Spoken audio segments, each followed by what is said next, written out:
Assalamualaikum. Saya akan menceritakan kembali kisah misteri seram dan juga sejarah. Terima kasih pada yang sudah subscribe maupun yang hadir. Jika ada kekurangan, saya minta maaf. Kita mulakan dengan solawat. Allahumma salli ala Sayyidina Muhammad wa ala ali Sayyidina Muhammad kama sholaita ala Sayyidina Ibrahim wa ala ali Sayyidina Ibrahim wa barik ala Sayyidina Muhammad wa ala ali Sayyidina Muhammad kama barakta ala Sayyidina Ibrahim wa ala ali Sayyidina Ibrahim fil alamina innaka Hamidun Majid.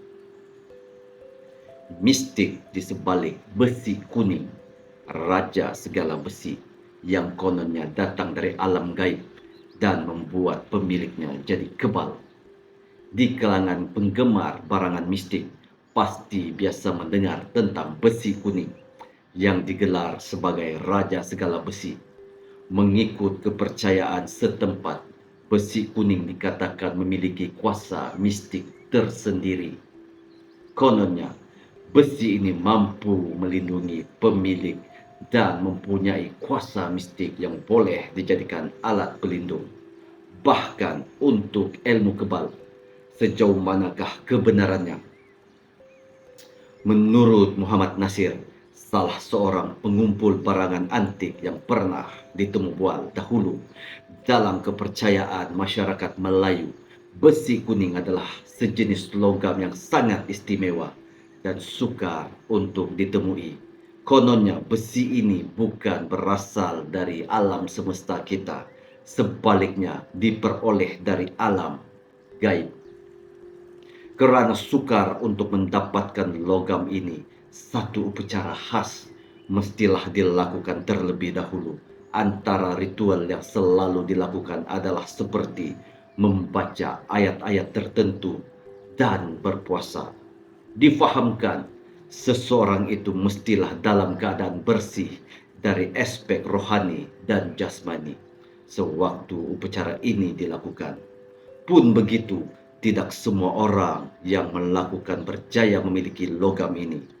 Kata Nasir lagi, besi kuning boleh didapati dalam berbagai bentuk, saiz dan berat berdasarkan pengalamannya. Logam ini banyak dijumpai dalam saiz yang kecil.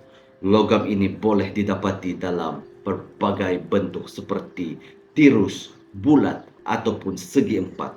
Warnanya pula tidak ubah seperti emas. Walaupun memiliki persamaan warna seperti emas, besi ini mempunyai perbezaan daripada sudut nilai dan harga. Ujar Nasir, besi kuning memiliki nilai yang tinggi dalam kepercayaan spiritual ini kerana kononnya logam ini mampu memberikan satu tenaga yang luar biasa kepada pemiliknya. Dikatakan tenaga ini mampu menahan pemiliknya daripada terkena ilmu sihir dan juga kebal daripada senjata tajam maupun senjata api. Sebab keistimewaannya itu, besi kuning ini menjadi rebutan ramai. Di sebalik keistimewaan itu, dikatakan besi kuning boleh mendatangkan kesan buruk kepada pemiliknya sekiranya disalahgunakan. Menurut Nasir, keadaan itu biasanya berlaku apabila seseorang itu berubah menjadi seorang yang pemarah dan panas baran. Jika berterusan, berkemungkinan boleh menyebabkan seseorang ini menjadi gila. Tambahnya lagi, besi kuning memerlukan penjagaan yang rapi dan perlu dibawa setiap masa oleh pemiliknya. Selalunya pemilik yang mempunyai logam ini akan membalut menggunakan sehelai kain kuning. Adakah logam misteri ini benar-benar wujud dan mempunyai kelebihan seperti yang dikatakan? Dari sudut saintifik, menurut seorang pensyarah dari Jabatan Kimia sebuah universiti yang pernah kami temui dahulu, jika dilihat daripada aspek penyelidikan kimia, besi kuning ini sememangnya wujud secara saintifiknya. Logam ini adalah merupakan sejenis campuran sabatian yang mengandungi ferrum dan sulfit. Gabungan kedua-dua sabatian ini menghasilkan sejenis sabatian yang dikenali sebagai ferros sulfit festu, yaitu besi kuning. Uniknya, sabatian ini memiliki warna kuning yang sama seperti emas. Bagaimanapun, menurutnya besi kuning merupakan sejenis sabatian yang bersifat mulur, yaitu tidak rapuh dan mudah diubah menjadi berbagai bentuk. Berbeza dengan emas yang merupakan sejenis unsur yang mudah dibentuk apabila dipanaskan dalam suhu yang tinggi. Sekitar kurun ke-18, ramai pelombong emas keliru dengan kehadiran besi ini kerana menyangka ia adalah emas tulen. Sebaliknya ia bukanlah emas tetapi cuma besi yang biasa sahaja.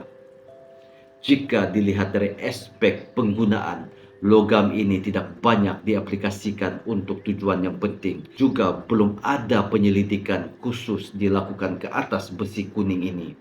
Setakat ini, besi kuning ini digunakan dalam penghasilan sejenis gas yang dikenali sebagai hidrogen sulfida H2S. Cerita sampai di sini. Jika ada kekurangan, tersilap kata, tergulung lidah, saya minta maaf. Assalamualaikum warahmatullahi taala wabarakatuh. Syukur alhamdulillah. Terima kasih.